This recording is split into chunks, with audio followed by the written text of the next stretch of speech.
Are you angry? You struggle with anger?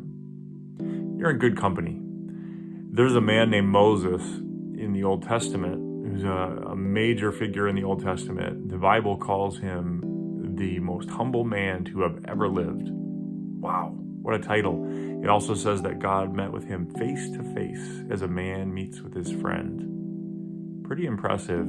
But he struggled a little bit with anger, getting fed up with the people that God had called him to lead, because they were difficult to lead for sure. In Numbers chapter 20, the people are out of water. They've been wandering for 37 years in the wilderness. This old generation is gone. This new generation has come. They're about to go into the promised land. They're getting close to this, and they're out of water, and the people start to complain. They start to do what the Old Testament in the King James calls murmuring. They start to say, why us? Why me? Why'd you do this? In verse 2 of chapter 20, it says, there was no water for the people to drink at that place, so they rebelled against Moses and Aaron, their leaders. The people blamed Moses and said, if only we had died in the Lord's presence with our brothers. Like this previous generation, Moses, thanks a lot. Verse 4, why have you brought the congregation of the Lord's people into this wilderness to die along with all our livestock? Why did you make us leave Egypt and bring us here to this terrible place? This land has no grain, no figs, no grapes, no pomegranates, and no water to drink. Sound familiar? You ever talk to God like that? You ever say anything to God like that about a blessing that he's given you, a journey that he's taken you on? Why me, God? Why are you dragging me through this? This is horrible. If only we had... Verse number 6. Moses and Aaron turned away from the people and went to the entrance of the tabernacle, where they fell face down on the ground. They seek the Lord. And then the glorious presence of the Lord appeared to them, and the Lord said to Moses, you and Aaron must take the staff and assemble the entire community. As the people watch, speak to the rock over there, and it will pour out its water.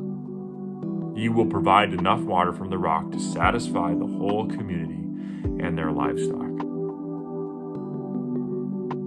How often God asks us to do something that maybe doesn't make a lot of sense. Moses has got a master's degree, probably a doctorate in doing things that don't necessarily make sense at this point, because God has worked through him in his obedience so many times to save the people of Israel and to lead them. But everybody gets angry sometimes. Verse number 9. So Moses did as he was told. He took the staff from the place where it was kept before the Lord, and then he and Aaron summoned the people to come and gather at the rock. So far, so good. He's followed God's instructions so far. Listen, you rebels, he shouted. Must we bring you water from this rock?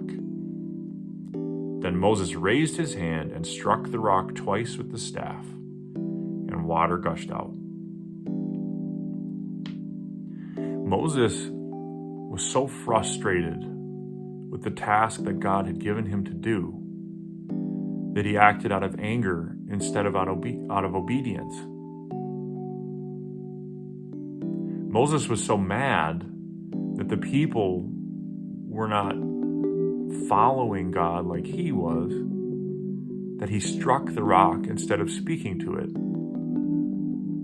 Instead of speaking to the rock, he shouted at the people. And how often we do this. We're shouting at things that we shouldn't. And we're striking things in our lives. We're running our heads into walls that we shouldn't. Speak to the rock and it will pour out its water. But instead Moses hits it twice with his staff. Last verse, number 12. But the Lord said to Moses and Aaron, because you did not trust me enough to demonstrate my holiness to the people of Israel, you will not lead them into the land that I'm giving to you, to them. When we act out of anger, when Moses acted out of anger instead of out of obedience. He received water with consequence instead of with satisfaction. It's not satisfying to do things, to approach things in the wrong way. It brings about consequence when we go around hitting things that God has told us to speak to, when we're just being too aggressive, getting mad. It's less effort to speak to the rock than it is to hit it twice with the staff. Here's the point. Together, let's not be angry at the blessings, the good problems to have that God has given us. The too much to do, the too many good things, kids, jobs, things like blessings. These are good things that we have coming our way in life, our things that happen at our work. Let's not hit them. Let's speak to the rock. And He will pour out water. Enough for us to drink, enough for us to be satisfied, enough for us to no longer be thirsty.